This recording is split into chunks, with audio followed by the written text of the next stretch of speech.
Success संगम में आपका स्वागत है। मैं यहाँ पे करवाता हूँ परीक्षा मंथन करंट अफेयर्स। 67वीं बीपीएससी प्रारंभिक परीक्षा को ध्यान में रखते हुए यह करंट अफेयर्स आपको कराई जा रही है। आज का जो टॉपिक है कार्बी एंगलोंग समझौता। कार्बी एंगलोंग समझौता हाल ही में असम के 5 विद्रोही समूह केंद्र एवं राज्य सरकार के बीच एक त्रिपक्षीय समझौता पर हस्ताक्षर किए गए हैं। इस संगठन में 5 उग्रवादी संगठन हैं। देखिए KLNLF, PDCK, UPLA, KPLT एवं KLF ने हथियार डाल दिए हैं, यानी कि हथियार छोड़ दिए हैं एवं उनके 1000 से अधिक सशस्त्र कैडरों ने हिंसा छोड़ दी है तथा समाज की मुख्यधारा में शामिल हो गए हैं। ये जो कार्बी एंगलोंग समझौता हुआ है, ये विद्रोही संगठनों के साथ ये जो समझौता है ये एक प्रकार का त्रिपक्षीय समझौता है, जिसमें राज्य सरकार विद्रोही संगठन के बीच ये समझौता किया गया है और प्लस केंद्र सरकार, राज्य सरकार और विद्रोही संगठन जो है इनके बीच त्रिपक्षीय समझौता हुआ है। इस समझौता के माध्यम से क्या परिणाम हुआ? कार्बी एंगलोंग समझौता इसे कहते हैं। परिणाम यह हुआ कि जो भी उग्रवादी संगठन हैं उनके कुछ विद्रोहियों ने हथियार छोड़ दिए हैं और 1000 से अधिक ने हिंसा का कार्य छोड़ दिया है, इसमें समाज की मुख्यधारा में उन लोग शामिल हो गए हैं। देखिए, उल्लेखनीय है कि कार्बी एंगलोंग स्वायत्त परिषद एक स्वायत्त जिला परिषद है जो भारतीय संविधान की 6ठी अनुसूची के तहत संरक्षित है। ठीक है, ये 6ठी अनुसूची के तहत शामिल है कार्बी एंगलोंग। आगे देखिए, शेतकारी संगठन के बारे में समझिए। वर्तमान में दिल्ली की सीमाओं पर हजारों किसान कृषि कानून के खिलाफ प्रदर्शन कर रहे हैं।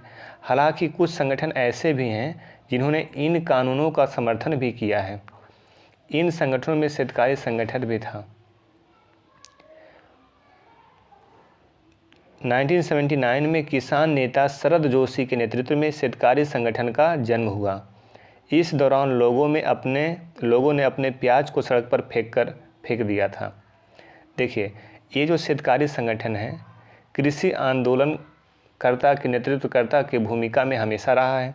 1979 में भी शरद जोशी के द्वारा ये संगठन संगठन का गठन हुआ था और इस दौरान जब कृषि के लिए विरोध कर रहे थे उस समय प्याज फेंक करके सड़कों पर इन्होंने विरोध किया था। और यही शेतकारी संगठन आज भी कृषि कानून जब आया है 3 बिल, इसके विरोध में उठ खड़ा हुआ है।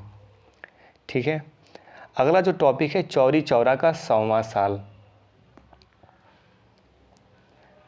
हाल ही में चौरी चौरा कांड के 100 साल पूरा होने के अवसर पर प्रधानमंत्री द्वारा एक डाक टिकट जारी किया गया है। चौरी चौरा उत्तर प्रदेश के गोरखपुर जिले में स्थित एक कस्बा है। 4 फरवरी 1922 को किसानों की एक भीड़ ने यहाँ के एक पुलिस स्टेशन में आग लगा दी थी, जिसमें 22 पुलिसकर्मियों की मौत हो गई। इस घटना को देखकर महात्मा गांधी ने असहयोग आंदोलन को वापस ले लिया था। ये जो चौरी चौरा कांड का 100 साल पूरा हुआ है, 4 फरवरी 1922 का दिन था। और इस दिन क्या हुआ था, एक भीड़ ने यहाँ के पुलिस स्टेशन में आग लगा दी थी, जिसमें 22 पुलिसकर्मी मारे गए थे। और ये जो हिंसा हुई थी इसके फलस्वरूप महात्मा गांधी ने असहयोग आंदोलन को वापस ले लिया। ठीक है, अगला टॉपिक है टूल किट को समझिए। इधर एक वर्ष में टूल किट से संबंधित कई मामले प्रकाश में आए हैं। बात रहे दिशा रवि मामले की हो या फिर ग्रेटा थनबर्ग के, टूल किट का मामला खासा चर्चा में रहा। देखिए, सबसे पहले टूल किट समझ लीजिए, टूल किट होता क्या है। पहले के लोग क्या करते थे कि पोस्टर के माध्यम से अपनी सूचनाओं का प्रसार करते थे। कोई भी आंदोलन चलाना हो, कोई भी कार्यक्रम चलाना हो, पोस्टर के माध्यम से, पर्ची के माध्यम से लोगों तक संदेश पहुंचाते थे। लेकिन आज का ज़माना टेक्नोलॉजी का ज़माना है। आज क्या है, ट्विटर के माध्यम से, फेसबुक के माध्यम से इत्यादि बहुत सारे साइट है, उसके माध्यम से लोग अपनी बात को प्रेषित करते हैं। तो पहले था पोस्टर का ज़माना, आज है टेक्नोलॉजी का ज़माना। ठीक है, तो टूल किट वही है। उसी पोस्टर को जब डिजिटल रूप में देखा जा रहा है तो उसे टूल किट नाम दिया गया है, बस।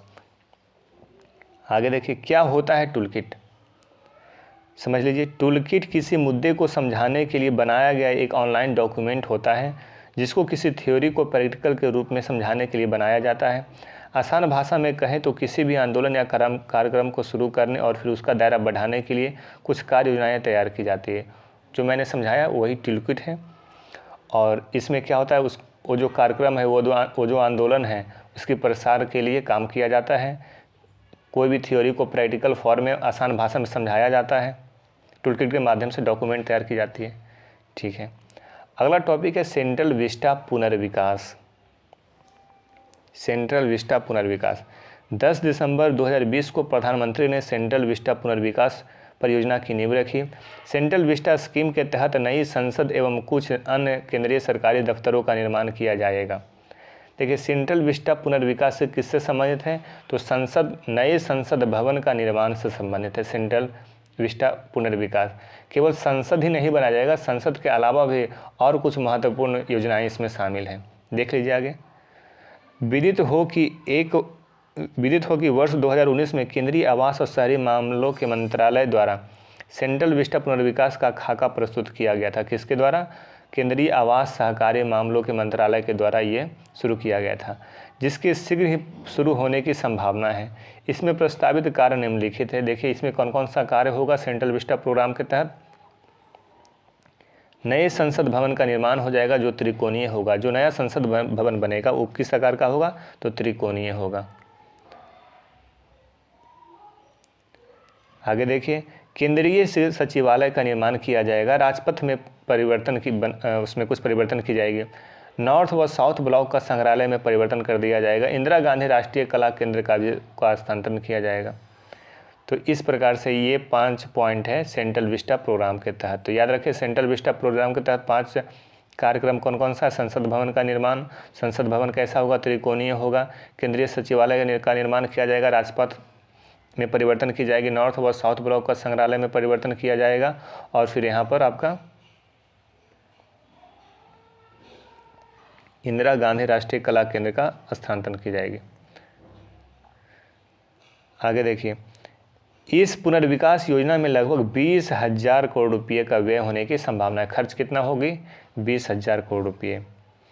आगे देखिए, नए संसद भवन बनाने के कारण क्या है? उल्लेखनीय है कि 2026 में लोकसभा सीट का एक नए सिरे से परिसीमन होगा, जिसके बाद लोकसभा एवं राज्यसभा की सीटें बढ़ जाएगी। ऐसी स्थिति में पुराने संसद भवन की जगह कम पड़ सकती है, जिसके विकल्प के रूप में नया संसद भवन बनाया जा रहा है। ठीक है, अगला टॉपिक है किसान रेल। किसान रेल वर्ष 2020 के केंद्रीय बजट में सब्जियों एवं फलों की खेती करने वाले किसानों के लिए किसान रेल की घोषणा की गई थी। इसके पश्चात 7 अगस्त 2020 को भारत की पहली साप्ताहिक किसान रेल को महाराष्ट्र के देवलाली से बिहार के दानापुर के लिए रवाना किया गया है। इसके अलावा 2 फरवरी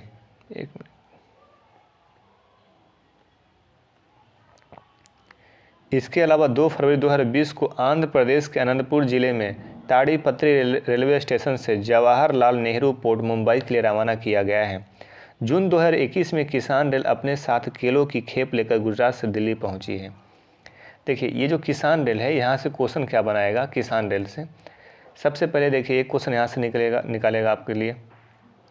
भारत की पहली साप्ताहिक किसान रेल महाराष्ट्र के देवलाली से बिहार के दानापुर के लिए रवाना किया गया। क्वेश्चन यहाँ से आपका बना देगा, भारत की पहली साप्ताहिक रेल कहाँ से कहाँ तक चली है? तो महाराष्ट्र के देवलाली से लेकर के बिहार के दानापुर तक चली है। बीपीएससी में ये क्वेश्चन इंपॉर्टेंट क्यों है? क्योंकि ये बिहार को टच कर रही है, बिहार के दानापुर के लिए। ठीक है, तो भारत की पहली साप्ताहिक किसान रेल बिहार के दानापुर के लिए रवाना की गई थी। कहाँ से? महाराष्ट्र से। और बाकी इसमें कहीं कुछ विशेष बात नहीं है। अगला देखिए, मिशन कर्मयोगी। मिशन कर्मयोगी, देखिए क्वेश्चन आपको यहाँ से बना देगा, मिशन कर्मयोगी संबंधित है किससे? तो मिशन कर्मयोगी संबंधित है सिविल सेवा से, सिविल सेवकों की क्षमता में विकास से। ठीक है, मिशन कर्मयोगी कार्यक्रम सिविल सेवा क्षमता विकास के लिए नई राष्ट्रीय अवसंरचना है। इस कार्यक्रम के अंतर्गत मानव संसाधन प्रबंधन के नियम आधारित से भूमिका आधारित प्रबंधन में परिवर्तन को सहयोग प्रदान करना था। ये जो नियम आधारित है, इसको भूमिका में बदलने की बात की जा रही है। ऑफ साइट सीखने की पद्धति को बेहतर बनाने बनाते हुए ऑन साइट सीखने की पद्धति पर बल देना है, यानी कि उसकी क्षमता में विकास करेगा, उनकी क्षमता में वृद्धि करेगा। एक राष्ट्रीय अवसंरचना तैयार की जाएगी। शिक्षण सामग्री संस्थाओं कार्मिकों सहित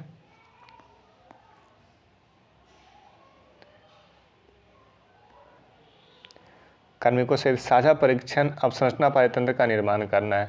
आप इस बात को ध्यान में रखिए, जो मिशन कर्मयोगी है सिविल सेवा से संबंधित है, सिविल सेवा की क्षमता में विकास से संबंधित है, इसके लिए अवसंरचना तैयार की जा रही है। अगला टॉपिक है, असम में कैबिनेट ने सरकारी नौकरी के लिए अधिकतम 2 बच्चे की सीमा तय की है। असम जो कैबिनेट है सरकारी नौकरी के लिए 2 बच्चों की सीमा तय की, यानी कि 2 बच्चे जिसके पास है उसी को सरकारी नौकरी मिलेगी, 2 से अधिक बच्चे सरकारी नौकरी नहीं मिलेगी। तो ऐसा कर सकते हैं, नौकरी ले करके फिर 2 से अधिक बच्चों का प्लान तैयार किया जाए। लेकिन वहाँ भी सख्ती अपनाई गई है असम कैबिनेट के द्वारा कि ऐसा भी नहीं होना चाहिए कि नौकरी के बाद भी बच्चों की संख्या बढ़ा दे, ये भी वर्जित है। आगे देखिए, 21 अक्टूबर 2019 को असम मंत्रिमंडल ने फैसला किया कि 1 जनवरी 2021 के बाद से 2 से अधिक बच्चे वाले व्यक्तियों को राज्य में कोई सरकारी नौकरी नहीं दी जाएगी। कौन सा सरकार काम कर रहा है ऐसा? असम। इस नई नीति के तहत यह शर्त सिर्फ किसी को सरकारी नौकरी देते वक्त ही ध्यान में नहीं रखी जाएगी, बल्कि नौकरी के अंत तक सभी को इस नीति के हिसाब से ही ध्यान रखना होगा। मतलब ऐसा ना हो कि नौकरी ले ली है उसके बाद 2 बच्चों से अधिक का प्लान कर दिए, ये गलत। इसका अंत समय तक ध्यान में रखना होगा कि उनके बच्चों की संख्या 2 से अधिक ना हो जाए। ठीक है। अगला जो टॉपिक है, भारत का पहला ट्रांसजेंडर विश्वविद्यालय। देश का पहला ट्रांसजेंडर विश्वविद्यालय उत्तर प्रदेश के कुशीनगर जिले में स्थापित किया जाएगा। उत्तर प्रदेश के कुशीनगर जिले में ट्रांसजेंडर विश्वविद्यालय स्थापित किया जाएगा। क्योंकि है ये विश्वविद्यालय, इसलिए इसमें ट्रांसजेंडर के लिए पीएचडी तक की डिग्री दी जाएगी, इसमें पीएचडी तक कराई जाएगी। आगे देखिए, विदित हो कि यह विश्वविद्यालय अखिल भारतीय किन्नर शिक्षा सेवा ट्रस्ट के तत्वाधान में बनाया जाएगा। ये किसके तत्वाधान में बनाया जा रहा है? किसके तरफ से?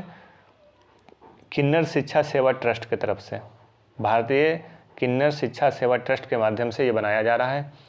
इस विश्वविद्यालय में कक्षा 1 से लेकर के प्रस्नातक तक की कक्षाएं संचालित की जाएगी। देखिए, 1 से लेकर प्रस्नातक तक होगी। उल्लेखनीय है कि इस विश्वविद्यालय में शोध कार्य पीएचडी की सुविधा उपलब्ध होगी, यानी कि पीएचडी तक कराएगा, 1 से लेकर पीएचडी तक इस विश्वविद्यालय में होगा। ये विश्वविद्यालय कहाँ है? तो ये कुशीनगर जिले में बनाया जाएगा। कुशीनगर जिला कहाँ है? ये उत्तर प्रदेश में है। और इसमें आप जान लीजिए कि ये जो विश्वविद्यालय ये किसके लिए है? तो ट्रांसजेंडर के लिए है। 1 से कहाँ तक पढ़ाई जाएगी? पीएचडी तक, कक्षा 1 से पीएचडी तक। अगला टॉपिक है हैदराबाद का राइस एटीएम। हैदराबाद का राइस एटीएम कोरोना काल में ये बहुत ही चर्चा में रहा था। देखिए, हाल ही में हैदराबाद के रामू डोसा पट्टी नाम है, एक व्यक्ति है जिसने गरीबों के लिए राइस एटीएम यानी कि चावल का एटीएम चलाते हैं। यह एटीएम गरीब और बेसहारा लोगों को ज़रूरी चीज़ें उपलब्ध करवाता है। जो गरीब हैं, बेसहारा, जिनके पास पैसे नहीं हैं, जो प्रवासी जो मजदूर बहुत सारे जो भटक चुके थे कोरोना काल में, जिनको पेट भरने पर आफत थी, उसके लिए हैदराबाद के रामू डोसा पट्टी ने राइस एटीएम चलाया था। ठीक है, आगे देखिए, रामू डोसा पट्टी का राइस एटीएम दिन के 24 घंटे चलता है। गरीब और बेसहारा लोगों इसके जरिए ज़रूरत का राशन कभी भी ले सकते हैं। ठीक है, रामू लोगों को यह सुविधा भी देते हैं कि अगर उनके पास कुछ खाने को नहीं है तो वह एलबी नगर में उनके घर आकर राशन का सामान ले जा सकते हैं। यानी घर पर भी अगर नहीं है तो आप आइए, आप उसको मिल जाएगा। ठीक है, ये इंपॉर्टेंट है, इंपॉर्टेंट बस इतना ही इससे क्वेश्चन बना जाएगा कि हैदराबाद का राइस एटीएम कोरोना काल में चर्चा में रहा है, यह संबंधित है, या फिर इसको चलाने का इसका नेतृत्व करता कौन है? रामू डोसा पट्टी। कार की अगली सीट के लिए एयरबैग। कार की अगली सीट के लिए एयरबैग अनिवार्य है। केंद्र सरकार द्वारा वाहनों की अगली सीट के लिए एयरबैग को अनिवार्य बना दिया गया है। इसके लिए गजट नोटिफिकेशन जारी कर दिया गया है। सरकार ने लोगों की सुरक्षा के लिए यह कदम उठाया है।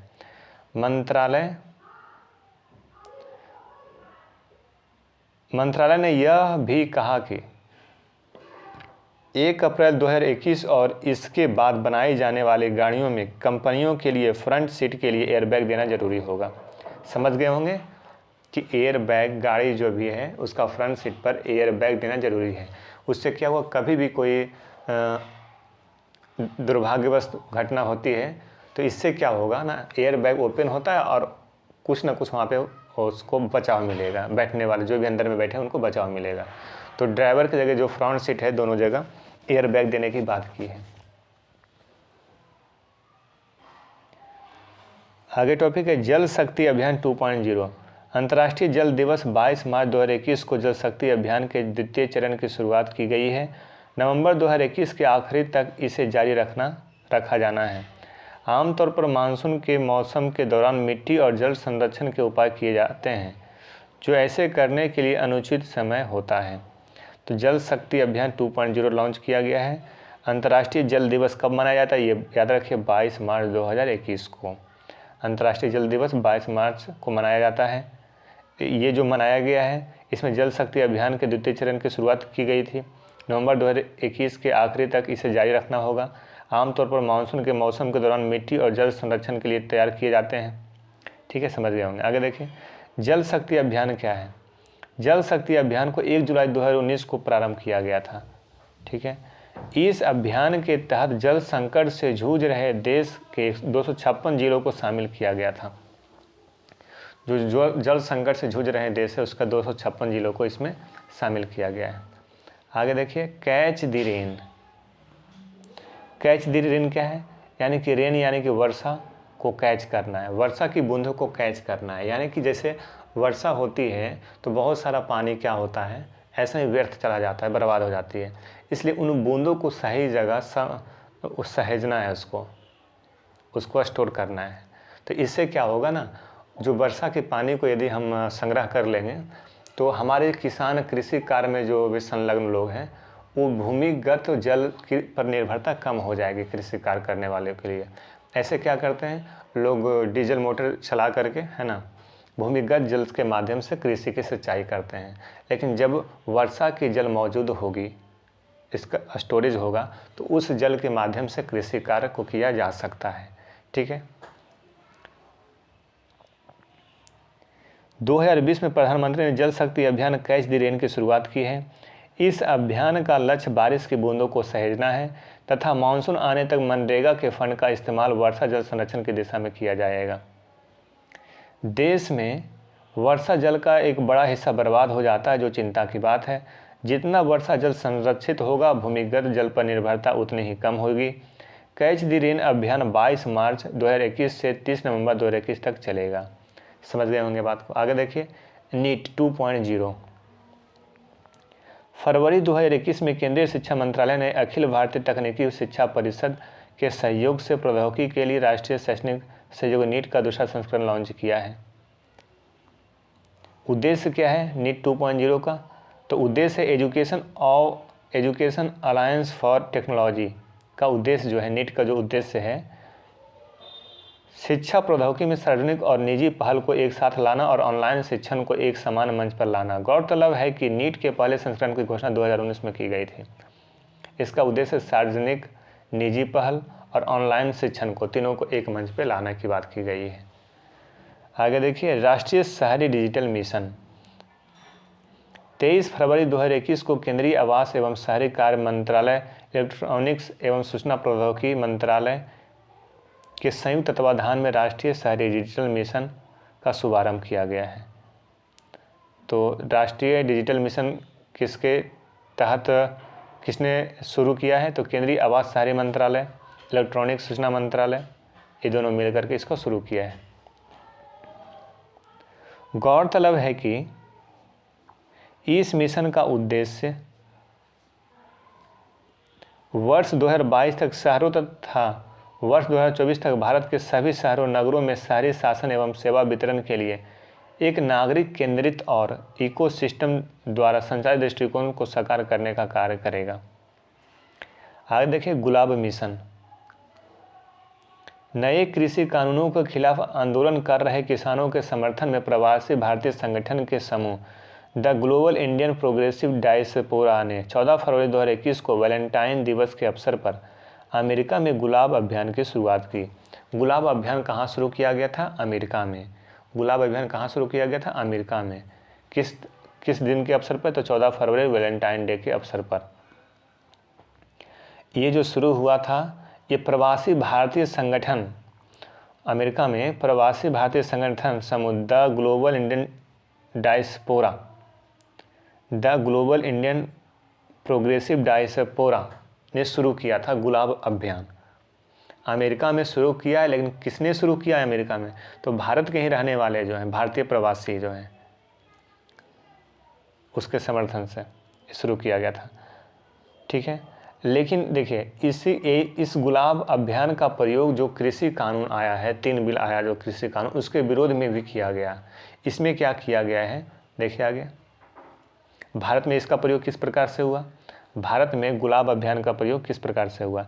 विदित हो कि the global Indian progressive diaspora ने सोशल मीडिया पर कहा कि प्रधानमंत्री नरेंद्र मोदी से इस नए कृषि कानूनों को वापस लेने का आग्रह करते हुए उन्हें ट्वीट कीजिए और उन्हें गुलाब भेजिए। मोदी को बोला है, प्रधानमंत्री मोदी को कहा गया है कि उन्हें गुलाब भेजिए इस कृषि कानून को वापस लेने के लिए, यानी विरोध करने के लिए। ऐसा भारत सरकार ने योग को दिया स्पोर्ट्स का दर्जा। भारत सरकार ने दिया योग को स्पोर्ट्स का दर्जा, है ना। अभी ये जो योग को स्पोर्ट्स का दर्जा मिल गया नेशनल लेवल पे, भारत सरकार दिया है, इंटरनेशनल लेवल पे नहीं मिला, ये बात ध्यान रखिएगा। जब योग को स्पोर्ट्स का दर्जा दिया गया है तो अब क्या होगा, योग में भी प्रतिस्पर्धा आएगी, योग के प्रति भावनात्मक उत्सुकता अलग तरह के बढ़ेगी। ठीक है, और आपको मैं बता दूं, जिस प्रकार से भारत सरकार ने ऐसा किया तो किसी अन्य देश के सरकार भी ऐसा कदम उठा सकते हैं। इसलिए एक समय ऐसा भी आ सकता है कि योग को अंतर्राष्ट्रीय खेल का दर्जा दे दिया जाएगा इंटरनेशनल लेवल पे। तो एक पहल है भारत सरकार को कि योग को स्पोर्ट्स का दर्जा दिया गया है। वर्ष 2020 में भारत सरकार ने दूसरे खेलों की तरह ही योग को एक प्रतियोगी खेल के रूप में मान्यता दे दी है। अब बाकी खेलों की तरह योगा के लिए भी प्रतियोगिताएं आयोजित की जाएगी। योगा को खेलों के रूप में मान्यता मिलने से प्रतियोगिता पैदा होगी।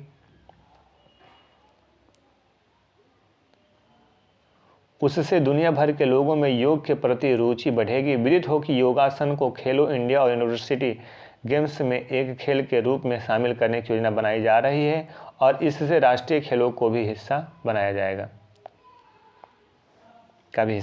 देखिए आगे।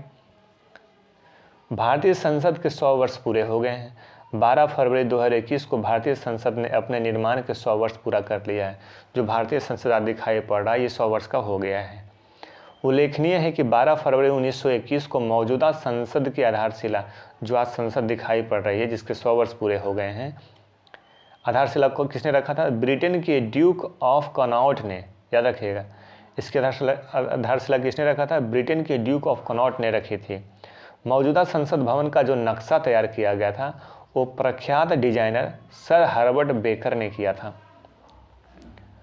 सर हर्बर्ट बेकर ये नक्शा तैयार किया था और ने सर एडविन लुटियंस के साथ मिलकर तैयार किया था। 2 व्यक्ति का नाम यहाँ पे है, sir Herbert baker, Edwin Lutyens, दोनों मिलकर के नक्शा तैयार किया था। आज जो संसद भवन दिखाई पड़ रहा है जिसके 100 वर्ष पूरे हो गए हैं, ये वही सर एडविन लुटियंस हैं जिन्होंने रायसीना हिल के आसपास की नई दिल्ली की बसावट का खाका खींचा था।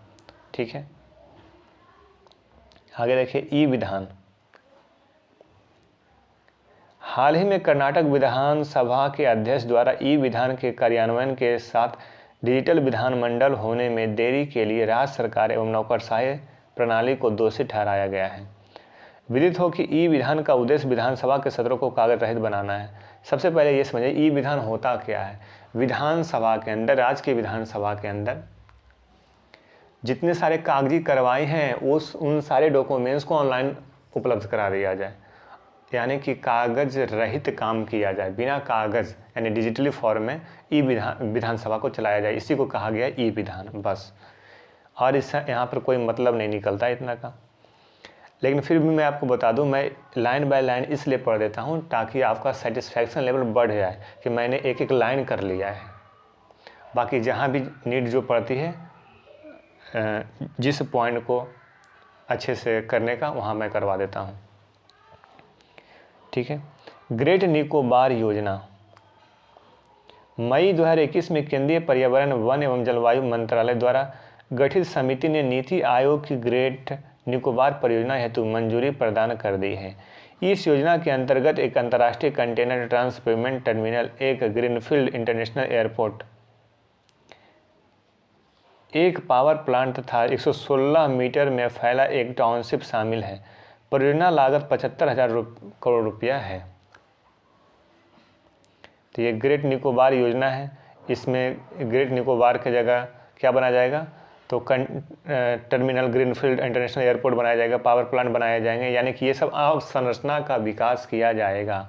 अवसंरचना का विकास किया जाएगा। 75,000 करोड़ रुपया कहाँ किया जाएगा, तो ग्रेट निकोबार में, बस। अगला है पॉल्यूटर पे।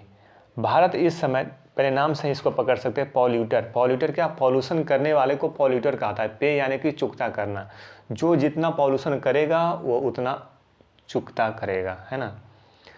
प्रदूषण फैलाने के हिसाब से उसको कर को निर्धारित की जानी चाहिए, इसी को कहा गया पॉल्यूटर पे। चलिए देखिए, भारत इस समय कई वैश्विक मंचों पर पॉल्यूटर पे पर जोर दे रहा है, और भारत जहाँ भी जाता है पॉल्यूटर पे पर ही जोर देता है कि जो जितना पॉल्यूशन कर रहा है उस हिसाब से वो उतना पैसा दे, वो उतना चुकाए।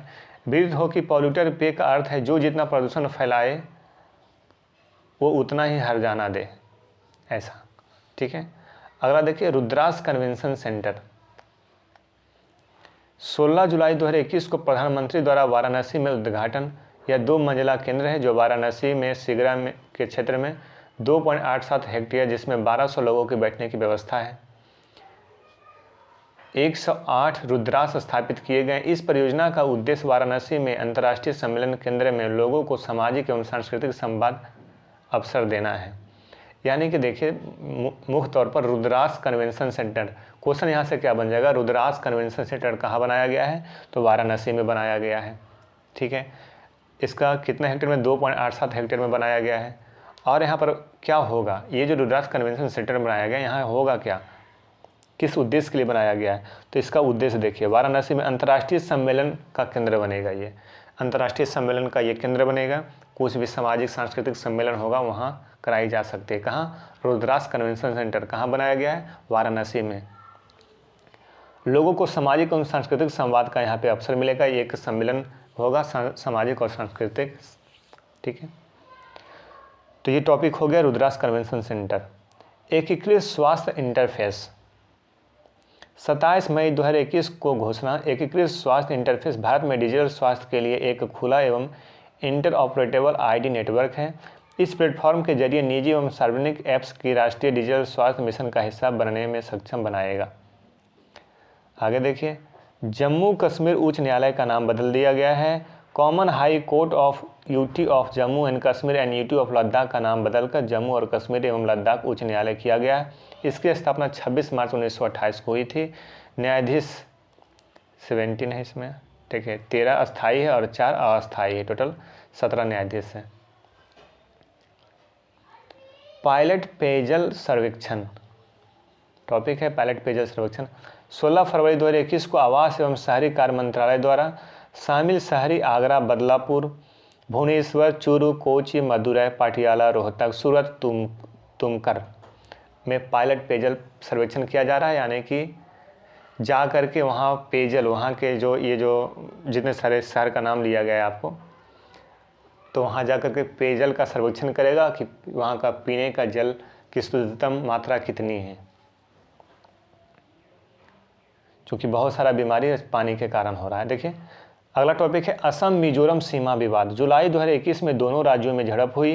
वर्ष 1933 के सीमांकन के आधार पर दोनों राज्यों की सीमा निर्धारित, जबकि मिजो सरकार इसको अवैध मानती है। मिजोरम को पूर्ण राज्य का दर्जा 1987 में मिला था, ये भी ध्यान रखिए। 1972 में सर्वप्रथम केंद्र शासित प्रदेश बन गया। अगला टॉपिक है विभाजन विभिषा स्मृति दिवस। विभाजन विभिषिका, ये जो विभाजन हुआ था ये विभत्स स्थिति थी। स्मृति यानी उसकी याद में एक दिवस मनाया गया उसको 14 अगस्त को, यानी कि 14 अगस्त को भारत और पाकिस्तान का जो विभाजन हुआ था उसके विभाजन की विभिषिका स्मृति के अवसर पर नहीं कह सकते हैं, स्मृति दिवस के रूप में मनाया गया 14 अगस्त को। प्रधानमंत्री ने 14 अगस्त को विभाजन के दौरान संघर्षरत लोगों की याद एवं बलिदान की याद में विभाजन विभिषिका स्मृति दिवस के रूप में मनाने की घोषणा की है। यानी कि इससे क्या होगा, जब पाकिस्तान 14 अगस्त को स्वतंत्रता दिवस मनाएगा उस समय भारत विभाजन विभिषिका स्मृति दिवस मनाएगा। नायक मेजर खाथिंग, हाल ही में अरुणाचल के तवांग को भारतीय संघ के अधीन लाने वाले मेजर रालेंगनाओ बॉव खाथिंग नाम देख लीजिए, को सम्मानित किया गया है। विदित हो कि खाथिंग वर्ष 1950 में अरुणाचल प्रदेश के सहायक राजनीतिक अधिकारी थे एवं असम के तत्कालीन राज्यपाल जयराम दास दौलतराम के सीधे मार्गदर्शन में उन्होंने साहसिक अभियान चलाया था। ठीक है, तो ये आपका हो गया नायक मेजर खाथिंग सम्मानित किया गया, ये याद रखें।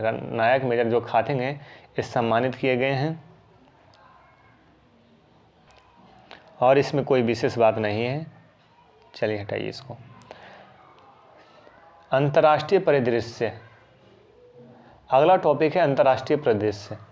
तो यानी कि नेशनल न्यूज़ का सारा टॉपिक्स मैंने यहाँ पे आपको करवा दिया है। अब इंटरनेशनल न्यूज़ के टॉपिक्स को हम लोग करवाएंगे और मिलते हैं अगले वीडियो में। तब तक आप उन सारे वीडियो को देखिए, 2 से 3 बार देखिए, मैगजीन खुद से भी पढ़िए, ये ज़्यादा अच्छा होगा।